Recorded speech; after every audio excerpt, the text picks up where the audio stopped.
Welcome to the Masculine Psychology Podcast, where we answer key questions in dating, relationships, success, and fulfillment, and explore the psychology of masculinity.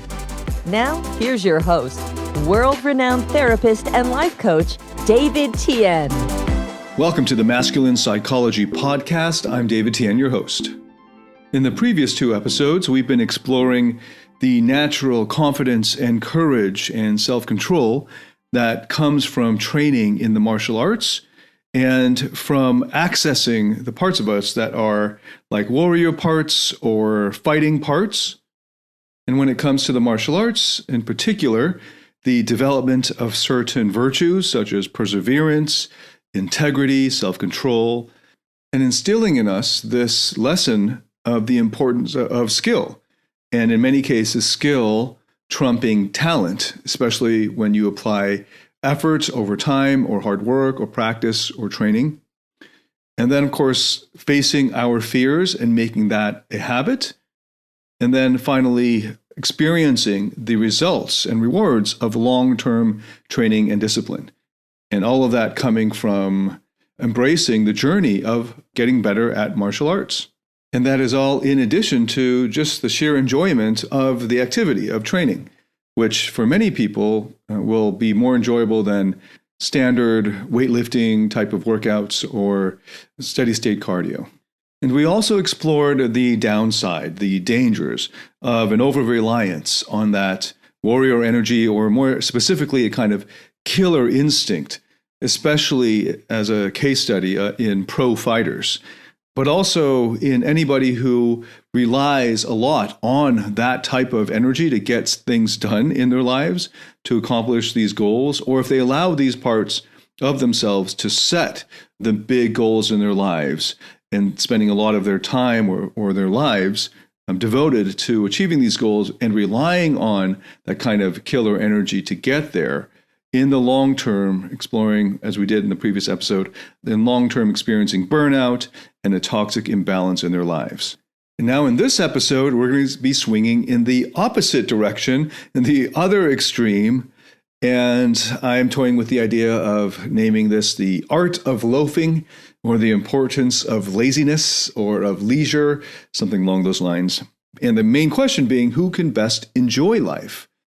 What type of approach to life maximizes or leads to the greatest enjoyment of life?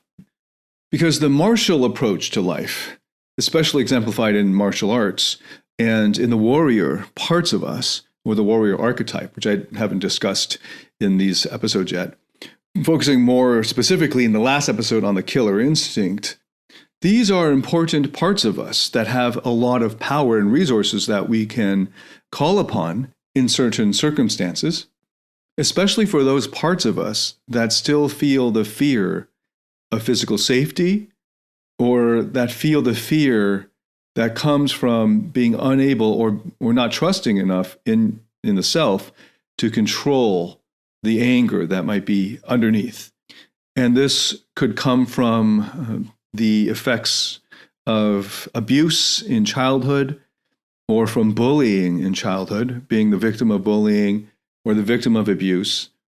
And I go into more detail on that in the episode, 2 episodes ago, that gets into the caveats, first of all, of especially childhood sexual abuse, but also the more severe the abuse is, the more that other interventions, such as interventions that teach or train mindfulness, distress tolerance, emotional regulation, how those might be more called for at the beginning. And then towards the middle stages, then the therapeutic value of martial arts can really make a big difference. But that training in martial arts and training in being able to control the killer instinct or control that warrior energy in you can go a long way to developing and encouraging the natural confidence and courage and self-control and self-reliance that comes from long-term training in the martial arts and fighting, in facing your fears, especially facing physical danger and staying there at the edge of your comfort zone. A lot of that can contribute to building up this trust in yourself by your inner child vulnerable parts, when they're afraid of their own safety, especially physical safety, when that gets triggered because of growing up with bullying or growing up with abuse, trusting in yourself enough to relax because you've proven to yourself and to those inner child parts of yours that you have that self-control, self-reliance, that courage, that confidence that comes from this type of training. So that the outcome is a life lived without being sensitive to the fear of physical safety and just fear in general, knowing that you've got this. And when your higher self says to your vulnerable inner child parts when they get triggered that it's going to be okay, I'm here, I will protect you, I will take care of it, it will come from a place that makes a lot more sense to these inner child parts because they can observe or witness you having gone through these physically challenging training sessions over time and kind of proven to yourself and to them that you can do it, that you can rely on yourself, that you can control yourself, that you do have that courage to step up and step out of your comfort zone, which develops a natural confidence as a result of these experiences over time. And then if you extend this even further, that's what we're going to be looking at now in this episode, extend it even further into, well, you don't want to just be and only accessing this type of warrior energy all the time.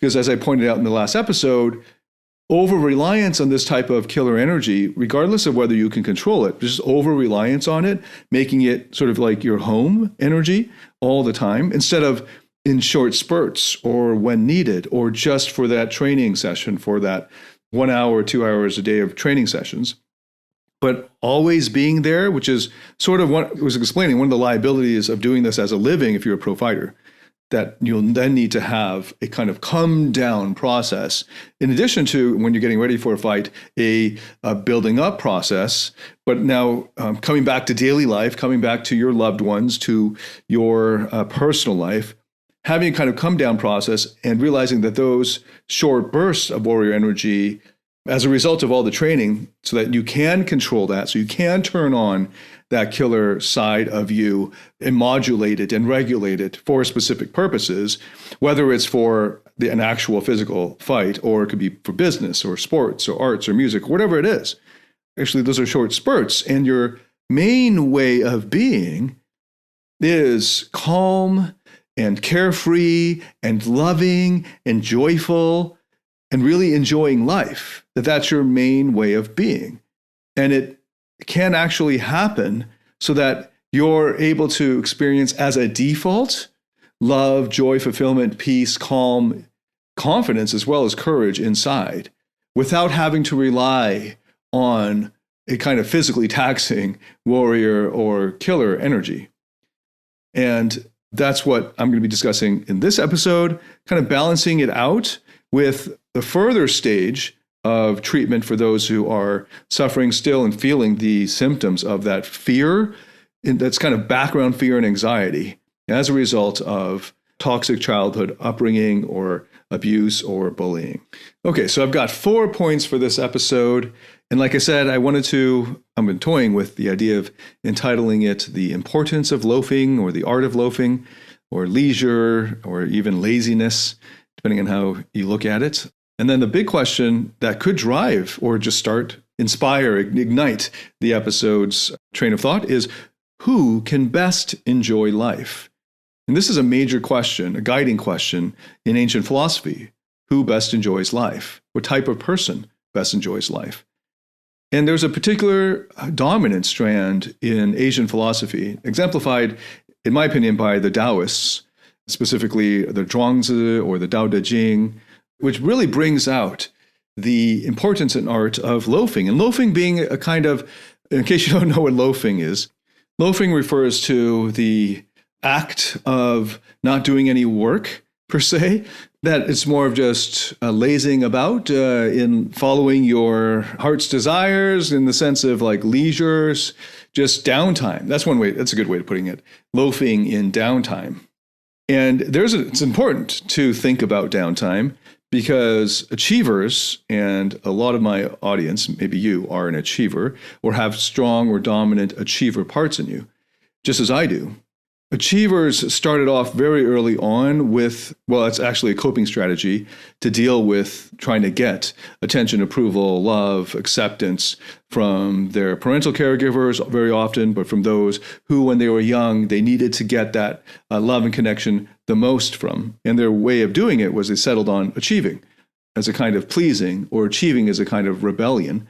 But either way, eventually they just let go of the reasons why they started being achievers and just got caught up in achieving. And then it became achieving for its own sake, having lost the reason why they started achieving in the first place. And they never stepped back and asked the question, why? Why am I working so hard at this? Why am I achieving? It's sort of like, well, what's the point? And they've forgotten the point. Because for them, deeply, deeply ingrained in them is this toxic belief that's a deep insecurity, that unless they achieve or accomplish such and such, a moving goalpost, by the way, if you're an older achiever, you've experienced what it's like to not actually be able to enjoy for very long your achievements and needing to keep moving the goalpost further and further, and never actually then being able to rest for very long, for more than, I don't know, an hour, a day, a week, a month, before that restlessness and the anxiety of not being enough comes up again, and you got to go set the new goal and beat yourself up to get there. And eventually in your 40s or maybe earlier, burning out, and maybe then asking the big questions of, why am I doing this at all in the first place? Will this really bring me what I really want? And what you really want is a feeling of worthiness. And the reason why you want worthiness is because then you think that you will be loved and happy and fulfilled. So how about instead you start with the aim in mind, the final aim, which is fulfillment, and fulfillment coming from happiness and love, especially, and start there. What actually brings fulfillment, or what actually brings happiness? And now we have started where Aristotle was, asking the very same questions as all great philosophers, and especially in the ancient times, did. What's the point of life, and what will bring enjoyment of life? What will bring happiness? And happiness defined not as pleasure, as many people think of it in the 21st century, kind of watered down and dumbed down the idea of happiness into just mere pleasure. But maybe this word fulfillment more accurately captures what a 21st century person would think of it, ought to think of it as. Fulfillment is a much bigger thing. It includes calm, peace, contentment, but also joy and fun and, fulfillment, excitement, meaning.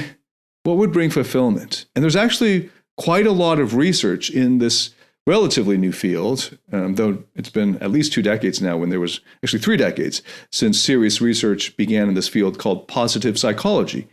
And in positive psychology, they're studying the positive parts of psychology, like happiness and love and fulfillment, what actually makes our lives enjoyable. And in positive psychology, you learn all kinds of things that have been studied and shown to result in consistently human fulfillment. And I'm going to cover some of those. There are 3 things. This is the first point. The first point is start with fulfillment. And then I'll point out 3 major ways that the research has shown that we can guarantee our fulfillment, or are the points that most likely will lead to fulfillment in life. And it's really important to pay attention to the research, because the research actually shows us that the things that will bring us fulfillment in life are not the things that achievers are generally aiming for. So success, especially wealth and short-term pleasure, generally will not bring fulfillment, and will in fact waste a lot of your time, in the sense of you can spend a lot of your life devoted to something that actually in the end, and during the whole thing, during the journey, and even if you do succeed, doesn't bring you fulfillment. And another example is status, which doesn't bring fulfillment. And another example is just pleasure. Success and status can afford you pleasure, but pleasure, after a very short period, doesn't bring fulfillment. Now, fulfillment requires some pleasures in it, and there is pleasure in the fulfillment, and pleasure is incredibly subjective. So if you train yourself, you can find pleasure in many, many things that you don't, for achievers, don't think that you could derive pleasure from. Achievers generally make it very difficult for themselves to experience pleasure, and they make it almost impossible for themselves to experience fulfillment. They do this by narrowing that window or filter by which these experiences can come into their lives and give them pleasure and give them fulfillment. And instead, they make it incredibly difficult for that to happen. So the first thing to notice is don't get caught up in the trivial questions, like how do I get more success? How do I make more money? How do I bang more girls? How do I get more sex? How do I get more pleasure? Because those will catch you up. There's a trap that will not lead to the thing that you really want, which is happiness, fulfillment, love, joy, peace. And just realizing that and starting from the end goal and working your way backwards can free you from the toxic burdens that achievers take on uncritically, unconsciously, that they took on many, many years ago, decades ago, that they've forgotten about. And they're still laboring under those pretensions, under those false assumptions, under that false information, really, about what will bring them fulfillment and happiness and love and joy and so forth. And so now bringing in an understanding, taking into account the new research, now as a grown-up right now, you can replan and remap your way of approaching life in such that you can actually enjoy it in the now and not have to put it off until some far-off goal is finally accomplished, only to discover that far-off goal, once it's accomplished, hardly brings any fulfillment or happiness at all, and is only a momentary pleasure. So, the art of loafing. Loafing is really important. And I just want to make this really clear, because this is the main point of this episode, that it's been 30-something episodes, and I've been pointing out the dangers of burnout for achievers, entrepreneurs, all kinds of other achievers, a fighter being a particular type of achiever, and warrior and all that there's burnout. And one of the most powerful antidotes to this is appreciating, trying to do nothing. And this is the Taoist principle, the art of doing nothing. And that's not a popular translation in Chinese studies for the Taoist principle of Wu Wei.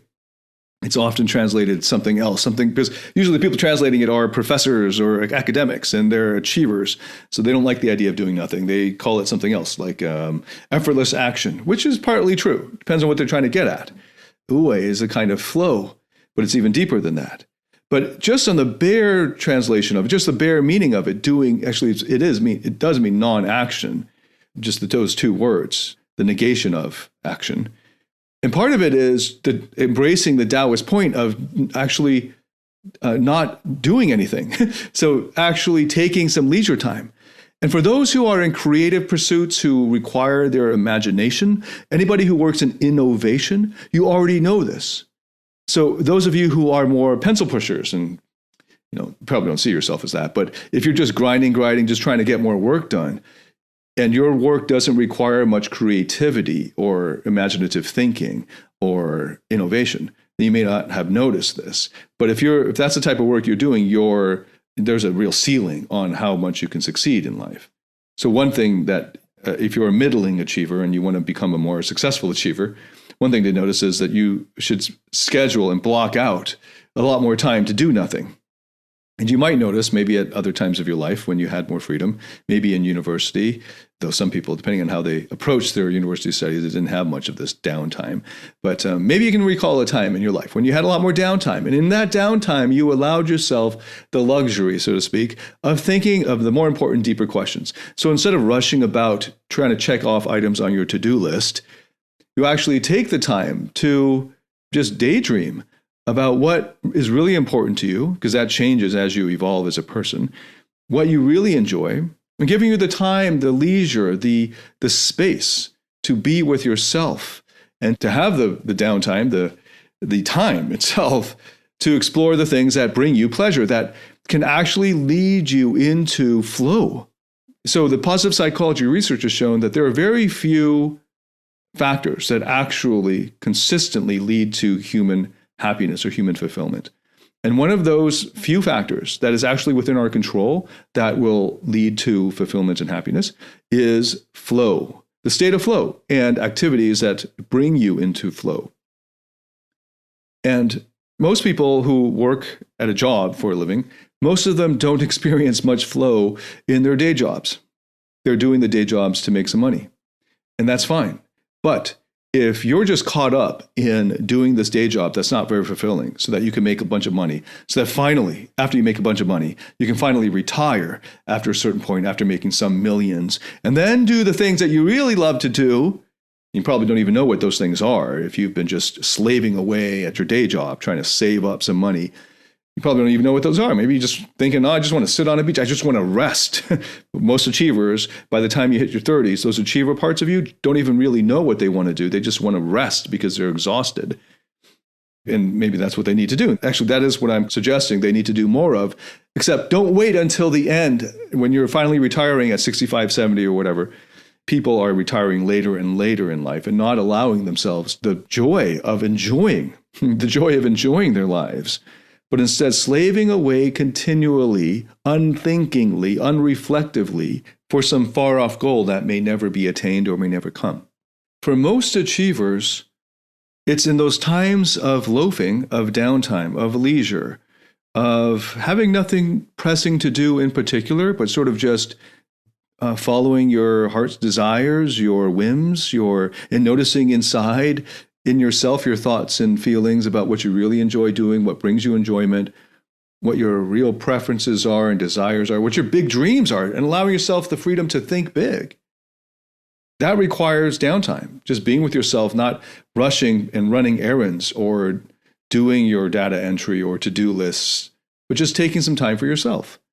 That gives you the freedom of mind to find those things that bring you flow.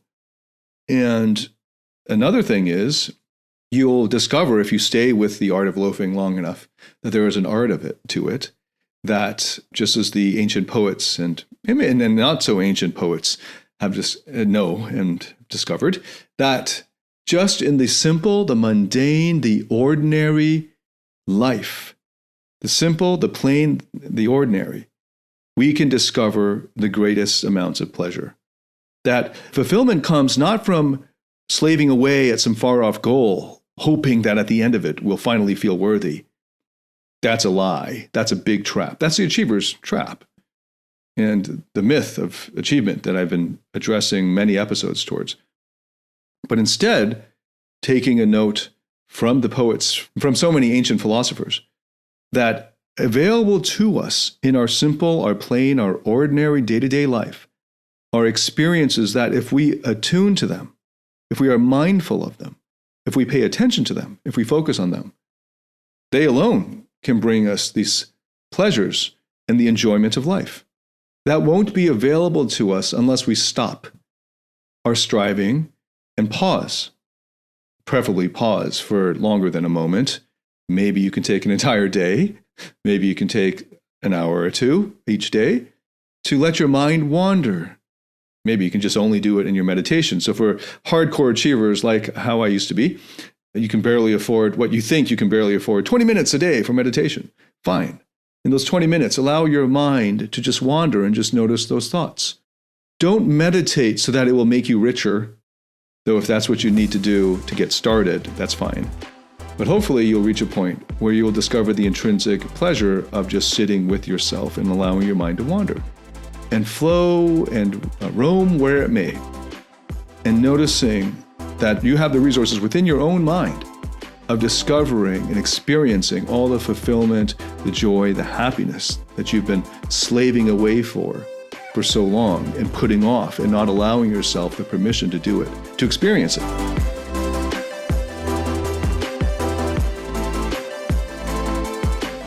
Do you struggle in your interactions with women or in your intimate relationship? Are fear, shame, or neediness sabotaging your relationships or attractiveness? In my Platinum Partnership Program, you'll discover how to transform your psychological issues, improve your success with women, and uncover your true self. Get access to all my current and future online courses by applying for the Platinum Partnership today at davidtianphd.com/platinum. So the first point is to start with fulfillment and happiness and ask yourself, what would actually make me fulfilled and happy? And what does the research say about that? Rather than taking it for granted that success and status will bring it, because it won't. That's what the research says. Beyond a certain amount, like a relatively medium amount of success, of status, will lead to some pleasure, but it won't lead to greater fulfillment beyond that. Then it's a declining returns, and then it becomes a waste of time. And now you're slaving away for no good reason, when you can just pause and realize all that you need to find fulfillment and joy and love and happiness reside within you. Now, this is an advanced lesson, I suppose, for those who are still deep in their trauma. So this is episode 30-something, so I think it would be fun to stretch out and do one like this to point out these deeper truths. If, however, you get easily triggered and your anxiety comes up easily, or you're very fear-driven, then you should listen to the earlier episodes.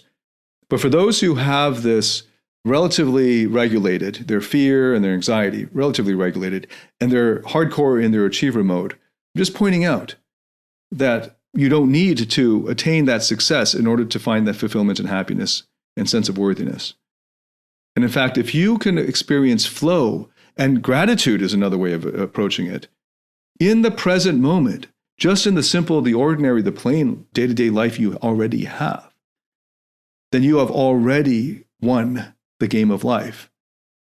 Because all of these other achievers slaving away for some far-off achievement are just hoping that at the end of that 30-year, 40-year journey of slaving away, they will finally attain what you already have attained right here, right now, in your mind, just by sitting with yourself or just by taking a walk in a beautiful park, just noticing nature, or in a pleasant conversation with a friend where you can go deep, or as surface level as you like, joking around over a drink in some nice weather, and that level of fulfillment is also available to you.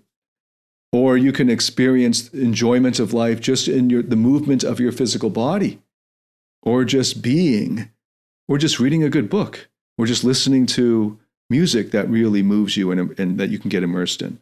Or for those more advanced, mature people, the great joys of just looking in a child's eyes and seeing the full presence that they bring to life and being fully present with them. And just seeing life through their eyes can bring you, in that simple and relatively ordinary and plain experience of life, this full fulfillment and joy and peace and calm that achievers put off and don't allow themselves to experience. How many male friends I have who are fathers, who have kids, who don't allow themselves the vulnerability to be with their child and present with their child, and instead see themselves purely as providers, financially, materially, for the child. And that's their way of loving the child. No question that they love the child, but they don't have the emotional maturity or wisdom to realize that the child, more than those material things that you think are going to fulfill the child, more than that, the child needs, because the child does not live in the future, the child needs your presence. And even more importantly, you need your presence, because it's in the present that you actually experience life. You don't experience it in the future, because technically the future never comes. It's in the present that you experience life. But these achievers don't allow themselves to be present in the present.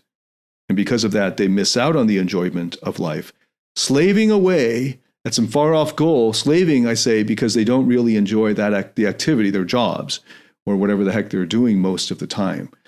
And they're doing it unmindfully. They're doing it with their mind focused on other, sort of, just in their heads, focus on some future worries or goals, putting off the present enjoyment for the promise of some future fulfillment. That, again, never comes, because the fulfillment can only come in the present, and it can only be experienced, therefore, in the present. And children, and maybe pets, have a really powerful way of bringing us back into reality, which is in the present. And hopefully, you will learn that lesson soon enough, maybe through this episode will help galvanize that realization for you, that It's in the present that we experience and therefore can only find fulfillment in the present. So that first point about starting with fulfillment and happiness, asking what brings fulfillment and happiness, what's the research shown? So it's not striving after success and status, that won't do it. So what is it? And the second point being flow, finding your flow. And there's a ton of research on flow. I am, of course, referencing Mihai Csikszentmihalyi's concept. This is now, how many decades? At least 3 decades of research that is almost incontrovertible on the power of flow. You can just Google it, capital F, flow psychology, and you'll see a huge amount of research and lots of pop psychology about it as well. So you can bone up on that. I've, in fact, created entire dating skills courses partly built around this concept of flow. So I'm going to kind of take it for granted here that you know what it is, and also in the interest of time. And the third point being finding freedom and control in your life, finding more freedom and control in your life. A lot of achievers actually don't have and don't experience much freedom. They're slaving away for 3 or 4 decades so that they can be free. Achievers or beginner achievers, think that creating a business or starting a business is a way to get more time in their lives. Which, if they were to stop and actually interview any serious or long-time or veteran business owners, who would be quickly disabused of that notion. But that's what they're aiming for. They want freedom, but they're doing it in a way that will guarantee that they don't have time freedom.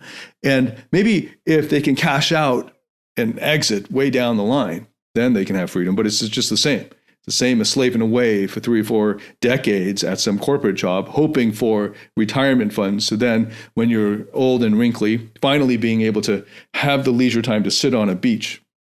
That's the old-fashioned way of approaching career. And I know there's still plenty of people who buy into that trap, and hopefully they wake up to the reality and the time-boundedness of that old model of career. But freedom, the more freedom that we allow in our lives, the happier we'll be. And the more autonomy, the more control. And so they're related. The freedom to decide for yourself how you will spend your time. The freedom to decide for yourself what you will eat that day, for instance. You can imagine in a school setting where you're not even free to choose what clothing you wear because it's a uniform, and what food you have because there's a meal plan, and it's just one meal plan. So you sit down and then you get served whatever meal it is that day. And then you have your regimented schedule, your school schedule that's just chock full, and it's not really decided by you very much, but by the school. And it feels good to be able to decide, for those who didn't have that, to decide what clothing you could wear, what you could eat, and what classes you would take at what times, doesn't it? Just having that freedom and the autonomy to decide within the very strict structure itself, just having that freedom to decide felt really good. And you wouldn't want to go backwards to having somebody else decide all of that for you, not for very long anyway. So a part of human psychology is that we derive fulfillment from being able to control, or even just having the illusion that we can control, as the research shows. So planning your life and designing your life in such a way that you maximize your freedom to choose what you do with your time is a way that will lead to more fulfillment in your life. So if that's what you're achieving for, there are probably, if you just put your thinking cap on, wiser, smarter, more optimized ways of doing that so that you don't have to slave away 30, 40 years in order to achieve it. You can have that relatively quickly. And then the fourth point being relationships. Relationships as the big risk, big reward factor that the research has shown. If you have a good relationship, and if you have good relationships, the quality and the quantity of your relationships, and most of it coming from the quality. It's better to have a few deep relationships than many superficial ones. But quality and quantity matters. But what it shows is if you have good relationships, that will be the biggest factor for your happiness. That will be the biggest contributor to your fulfillment in life, especially any intimate relationships where you experience love. Conversely, or on the flip side, if you have bad relationships, whether they're work relationships, friendships, in your intimate relationship, or maybe with your children, that will really tank. That will be the biggest contributing factor to your unhappiness, to your lack of fulfillment, to your suffering. And one thing you might notice about relationships is if you have a bad one, it kind of follows you around throughout your day, even if the person's not there, because you're just like ruminating on it all the time. So it's a big risk, big reward factor. And if you can figure that one out, it's the biggest reward. So just pointing out, that's point 4. And I have courses around, I'm just sharing the research, flow, autonomy, relationships, the 3 biggest factors that will lead to fulfillment in your life that are within your control. I have courses around all 3 of them. In fact, for flow, I have multiple courses. It's like lifestyle mastery, and then in the dating context, invincible. For freedom, autonomy, control, designing your life and lifestyle, I have a whole course, lifestyle mastery. And of course, for relationships, I have a whole course called rock solid relationships, because there is a skill set to achieving these, to creating these. So achievement in and of itself obviously is not bad. I've spent the last 2 episodes focusing on a particular type of achievement. But achievement that involves activities, or is primarily dominated by activities that aren't fulfilling or enjoyable for some far off goal, like 30, 40 years or whatever it is, whatever that timeline is, even 5, 10 years, putting off your present pleasure or present fulfillment for the hope of way down the line, some finally being able to be fulfilled. And that won't even come first. You're so exhausted. You just want to sit on a beach and do nothing. And then hopefully you'll find fulfillment and joy and love and peace and all of that. That standard way, or the old way of approaching career, is crap. And the achiever's way is a trap, because that success and status won't bring the fulfillment. It's a lie. Fulfillment can be found in the now by training other things that actually aren't what typical achievers do. So you might find flow in something that has nothing to do with your current day job, that you don't really enjoy this day job. And without the loafing time, without that downtime, you will never have discovered the thing that will really bring you fulfillment in the now, that thing that really will bring you the enjoyment of life, the thing that will bring you into flow consistently. And then similarly, if you don't have that downtime to dream, to strategize, to think more deeply and reflect on yourself, you won't be able to discover those areas in your life for which finding freedom and being able to control are most important. And then finally, if you don't have loafing time, you're not going to have relationship time, because intimate relationships are not optimized by strict agendas. You don't approach an intimate relationship like it's a business. You need a lot of being mindful and present and in the present moment so that you can actually enjoy it, and immersing yourself in it, and forgetting about the anxieties that achievers normally have about the future. So just to recap, the things that bring fulfillment and happiness for most achievers will require some downtime to reflect on this big question, right? The who can best enjoy life. And the first point is, start with the end in mind. Start with the fulfillment that you're actually aiming for, because that will redirect you in the right path, not the success status path that you slave away at, doing something you don't really enjoy very much, hoping that it will finally bring fulfillment at the end of the rainbow, the illusory rainbow there. But starting with it and working your way backwards. And when you work your way backwards, you'll discover the second point, which is flow. Consistently orchestrating your life so that you can consistently enter flow. The third is designing your life to maximize your freedom and autonomy and control of your time and what you do and who you spend it with. And that leads into the fourth, that relationships, especially your intimate relationships, are the biggest factor in your fulfillment.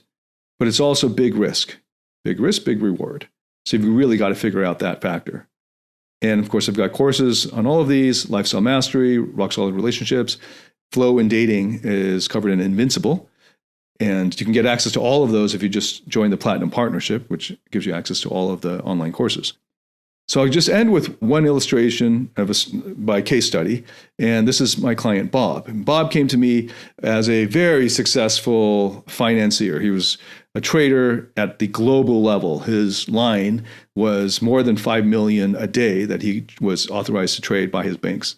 And his desk was so high up there that I think he told me that there were only 5 other individuals in the entire world in his bank, which is a multinational bank, that was at that level. So if he got sick or he had to go on vacation, they had to get somebody else so he was tasked in a certain area, right? So somebody else from London would be or some task to handle his desk out in Asia.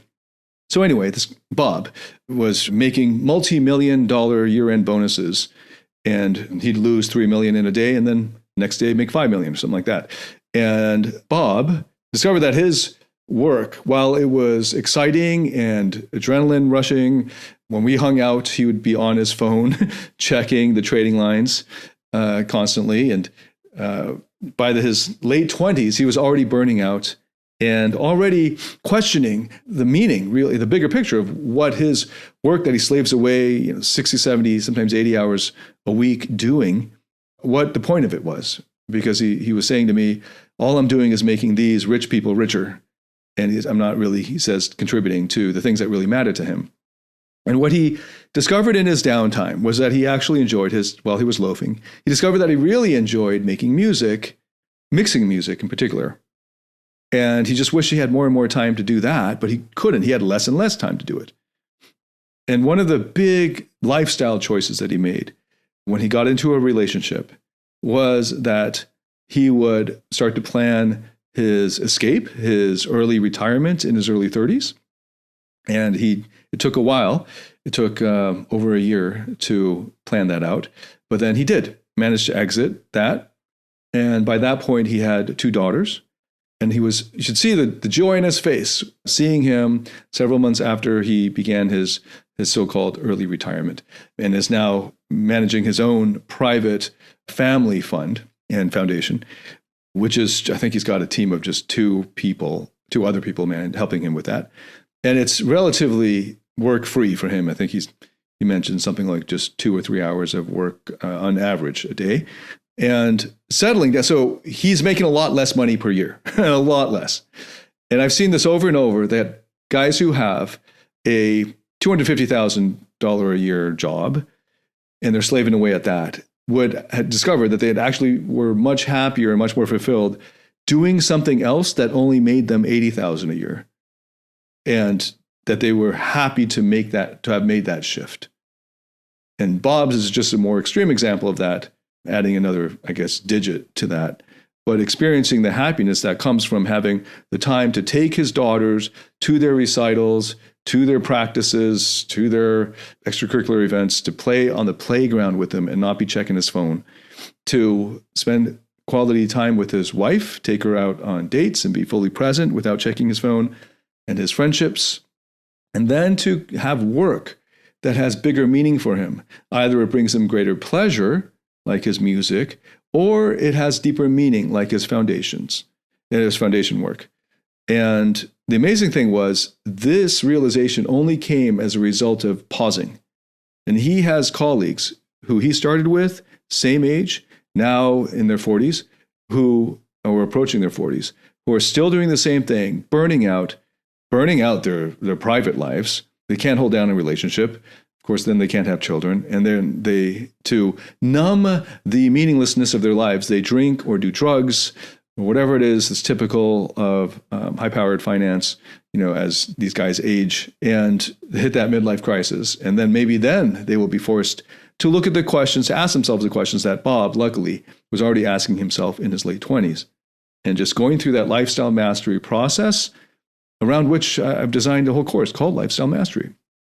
He was able to reorient himself, discover the more important priorities in his life, and give himself practice the art of loafing enough to discover and prioritize the things that really brought him flow and meaning, and then was able to orchestrate his lifestyle such that he got that freedom and autonomy and control that would enable him to spend more time on his flow, on the activities that brought him flow and fulfillment, therefore, and the relationships in which he was able to give and experience love. And just that was worth so much money that he was able to take the loss in money because it was more meaningful than the money. And that's something that is like an achiever's trap, that you think more money will do it, more money will make me happy, more achievement will make me happy. And that's a trap. It's a lie. There are other things that will make you happy, yes, but it's not the things that you were brought up to believe. And many achievers, I use the phrase brought up, many achievers come from families that had a financial insecurity. As a result of this financial insecurity, they were fed lies that not conscious lies. The parents bought into these lies just as well, but lies born out of fear. And part of it is this middle class or lower middle or even upper middle, that these beliefs that are just false about what will actually bring happiness and fulfillment and the best ways to attain the money that would enable you, enough money to enable you to have the freedom, the minimum amount of money to have the freedom to lead into fulfillment, to choose what to do with your time and the people you spend time with and the activities that you do with your time. That you don't need that much. And that many guys making, $500,000 a year or whatever, or less, 6 figures a year, would actually be happier making 70,000, 80, 90,000, but doing something that is meaningful and that they really enjoy in the moment. So they're not putting off their present enjoyment for some future promise of fulfillment, but that right here in the present, here and now, they are having a life of fulfillment and enjoyment. Okay, so if you enjoyed this episode, please share it with anyone you think could benefit from it.